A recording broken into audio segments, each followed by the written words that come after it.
I've been a mother my entire adult life. I gave up a career, I gave up sleep, I gave up pieces of myself that I'll never get back, all for my son.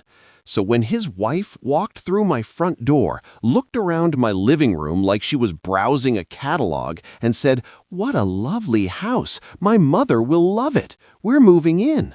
Calm as you please, like it was already decided. I felt something shift inside me that I can't fully describe. It wasn't just anger. It was the moment I realized that some people mistake kindness for weakness, and they don't find out the difference until it's too late. My name is Carol.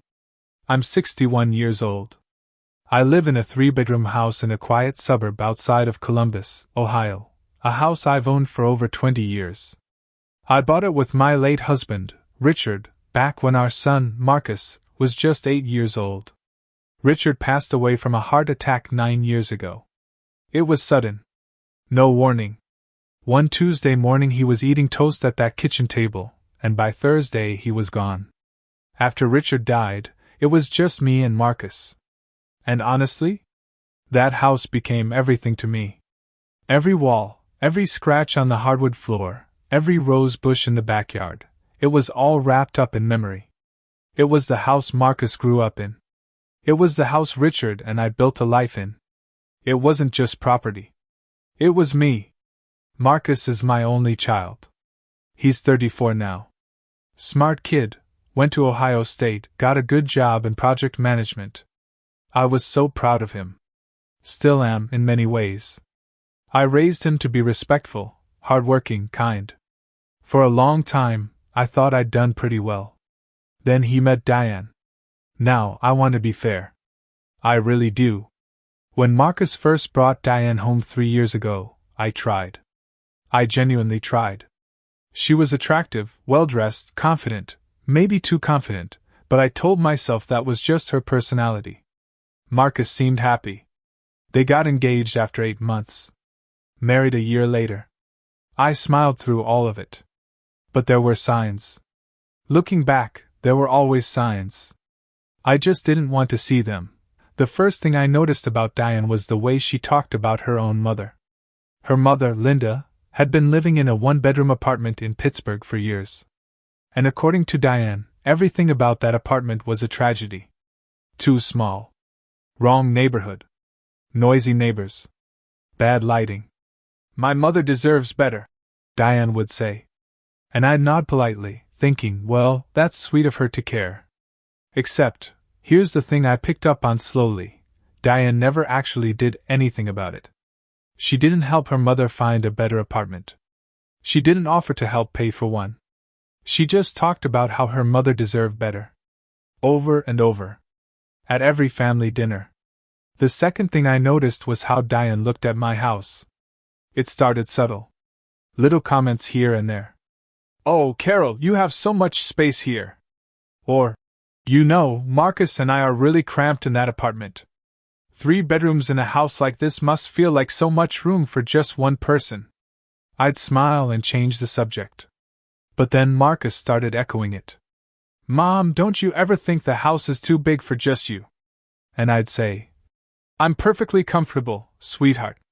And he'd drop it, but only for a little while. This went on for about a year. Little comments. Little suggestions. Little seeds being planted. And I noticed that every time Diane brought up her mother, she'd glance around my living room. Just a quick scan. Like she was measuring something. I told my friend Beverly about it one afternoon over coffee.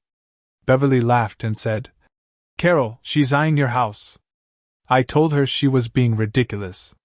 I told her Diane wouldn't do something like that. I was wrong. Because then the visits started getting longer.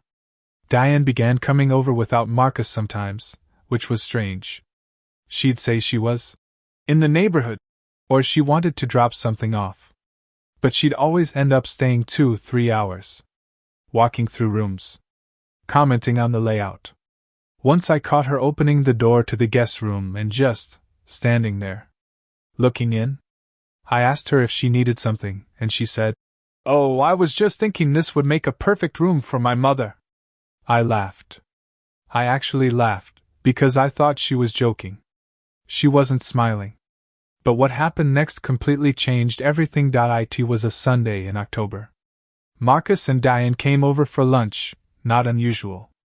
I made pot roast, which is Marcus's favorite. We ate, we talked, everything seemed normal. Then after we cleared the dishes, Marcus got this look on his face. Nervous. Uncomfortable. Like a little boy who broke something and hasn't told you yet. Diane, on the other hand, looked completely relaxed.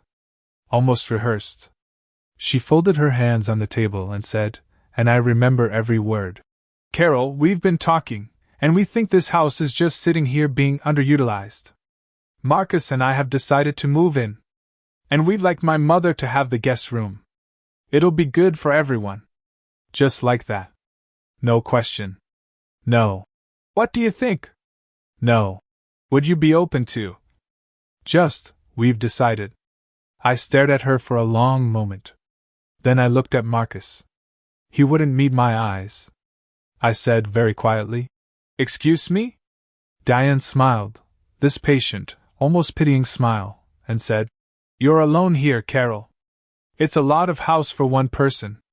Marcus wants to be closer to you. My mother needs a stable living situation. It makes perfect sense." I looked at Marcus again. He finally looked up and said, "Mom, just think about it. It would be nice to have family around." And that's when I felt it, that cold, sinking feeling when you realize someone you love has been recruited against you. Marcus hadn't come up with this. Marcus was never bold enough to engineer something like this on his own. This had Diane written all over it, every careful word of it.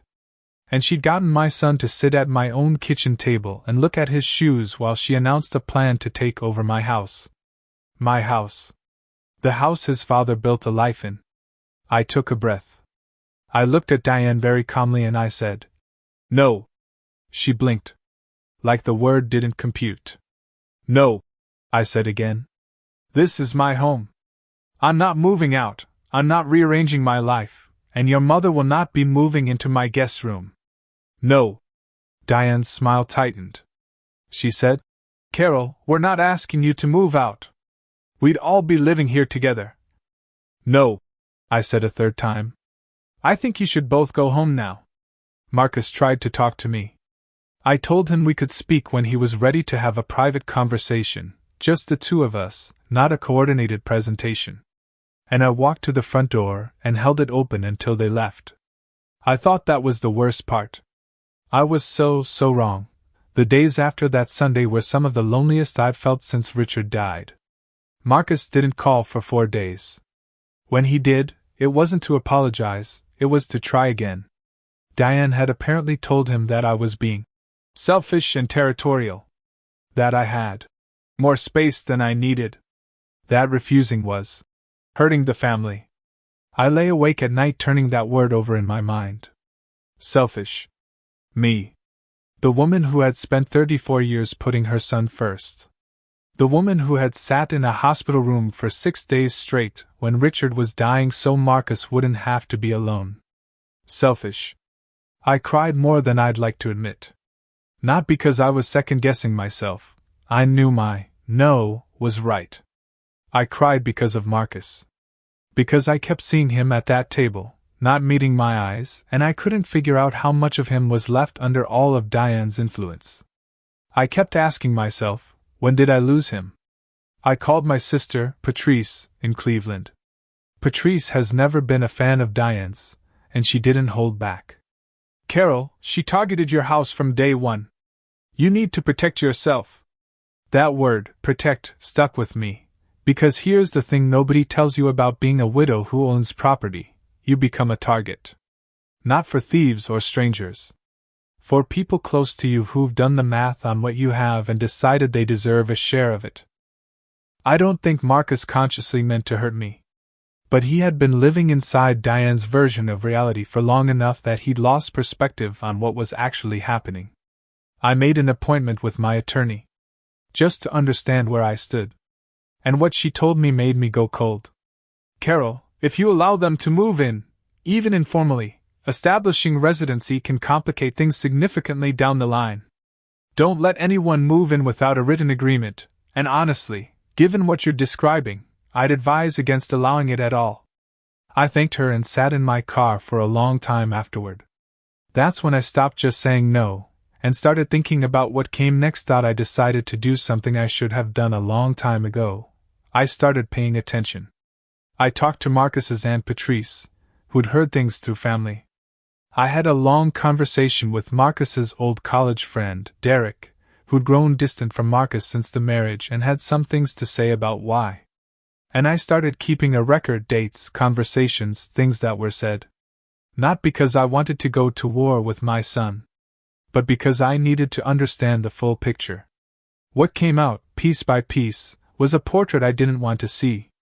Diane's mother, Linda, wasn't just in a small apartment in Pittsburgh. Linda had been asked to leave 2 previous living situations, once by a landlord for non-payment, and once by Diane's own brother, who tried to take her in and lasted 8 months before telling Diane she needed another plan. Nobody in Diane's family wanted to take Linda in. And Diane, rather than deal with that reality, had spent the last year engineering a solution that didn't require her to sacrifice anything. Just me. Just my house. Just my life. And Marcus, bless his heart, had been told a version of events where I was the obstacle to a happy, loving, blended family situation. Where my no was the problem. I sat Marcus down, alone, without Diane, and I laid it out. Not with anger. With facts. I showed him what I'd learned about Linda's history. I asked him direct questions. Did Diane ever tell you her brother tried this and it failed? Did she tell you why? The look on his face told me she had not. Marcus, I said, I love you. And I need you to understand something. This house is not a solution to a problem I didn't create.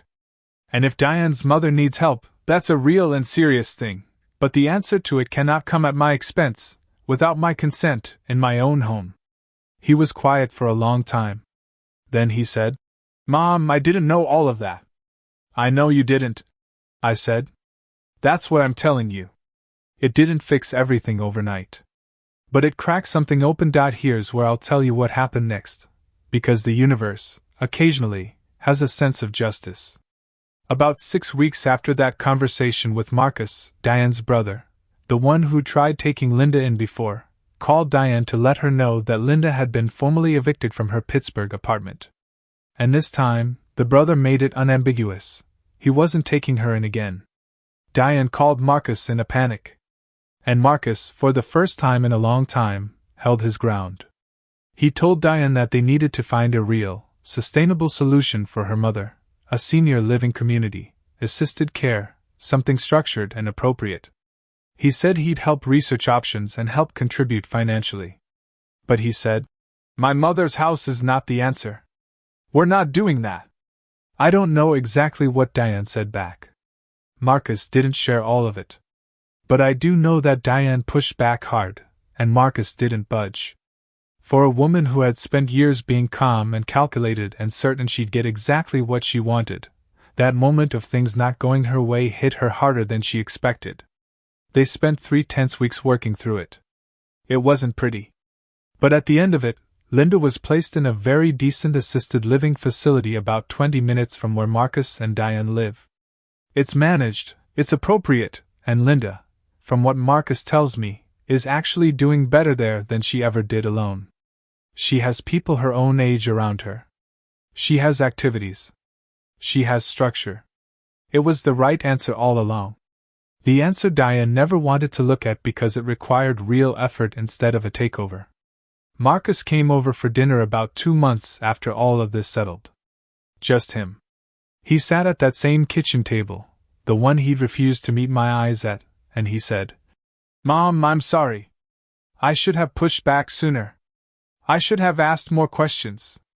I looked at my son, my boy who grew up in this house, who learned to ride a bike in this driveway, whose father's memory lives in every corner of this place, and I told him, I know. And I forgive you. Because that's the truth. I do. What I will not do is pretend it didn't happen. What I will not do is make it easy to forget. Because love without boundaries isn't love, it's an open door for the wrong people to walk through and rearrange everything you've built. I still live in my house. My roses are blooming again this spring. Richard's old armchair is still in the corner of the living room, and I still have coffee there every morning. Nobody took that from me. Not because I was lucky. Because I said no. Firmly. Clearly. Without apologizing for it. Here's what I want you to take from this, if you take anything at all. Your home is not a resource to be allocated. Your peace is not a problem to be solved for someone else's benefit.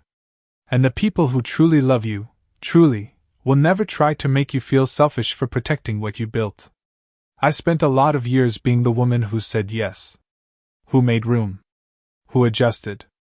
Who sacrificed without being asked.